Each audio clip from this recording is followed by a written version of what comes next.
Pemirsa, Balai Pengelola Transportasi Darat Wilayah 18 Sultra mentargetkan pada tahun 2023 Provinsi Sulawesi Tenggara bebas kendaraan overdimension atau overload atau kelebihan muatan.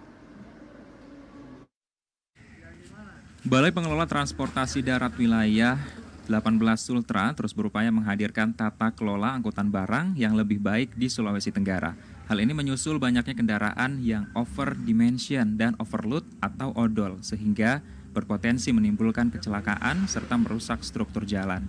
Upaya pemberantasan kendaraan odol telah diatur dalam Undang-Undang Nomor 22 Tahun 2009 tentang Lalu Lintas Jalan dan SK Gubernur Sultra Nomor 593 Tahun 2020 tentang penertiban kendaraan odol di Sulawesi Tenggara. Untuk menertibkan kendaraan odol, BPTD Wilayah 18 Sulawesi Tenggara terus melakukan upaya penegakan hukum terhadap kendaraan yang melanggar ketentuan. Hasilnya sebanyak 65 kendaraan telah terjaring, sebagian telah ditunda operasionalnya, dan beberapa telah dilakukan normalisasi.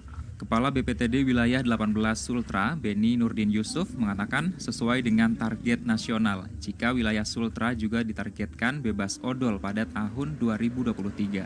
Sehingga diharapkan seluruh pihak terkait terus berkomitmen dalam memberantas kendaraan odol. Beni Nurdin Yusuf menambahkan pemerintah tidak berniat menghalangi investasi yang masuk di Sulawesi Tenggara, namun harus tetap memenuhi aturan yang berlaku.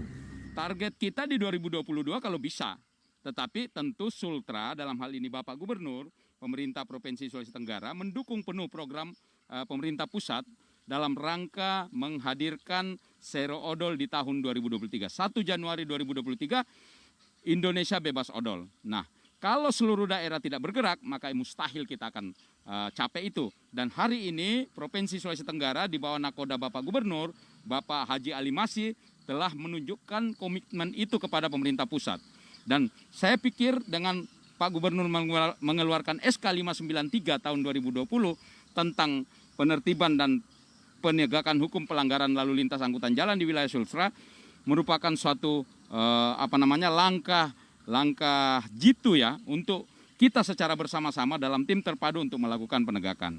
Penegakan hukum kendaraan odol juga mendapat tanggapan positif dari pengendara kendaraan angkutan. Rusdin, salah seorang pemilik kendaraan yang mengajukan normalisasi, mengharapkan dengan adanya penegakan hukum kendaraan odol bisa ditertibkan secara menyeluruh.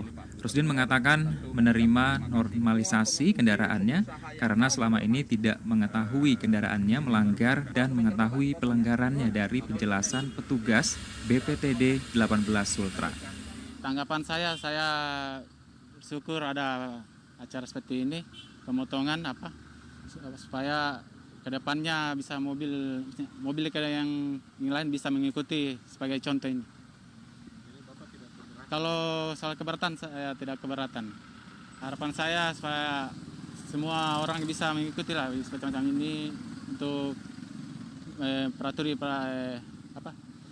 peraturan yang berlaku.